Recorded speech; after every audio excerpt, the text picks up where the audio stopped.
Welcome to Shop Talk. We're going to look at a Husqvarna 281 chainsaw, 81 cc's.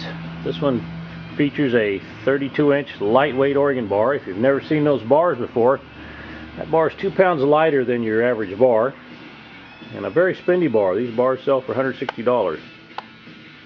3/8 pitch, .063 gauge, sprocket nose, and we'll look at some of the features this saw has.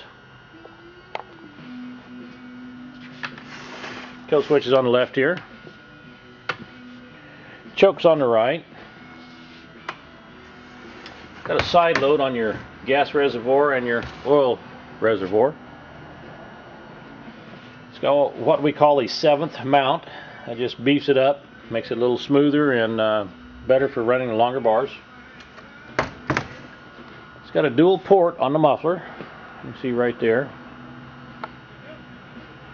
That port plus on the other side there's the other port.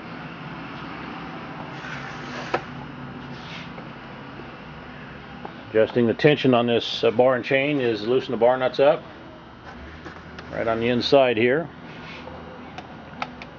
There's your tensioner right in there. Wrap handlebars, working chain brake. Just a big professional chainsaw, and we'll go outside and make a cut with it.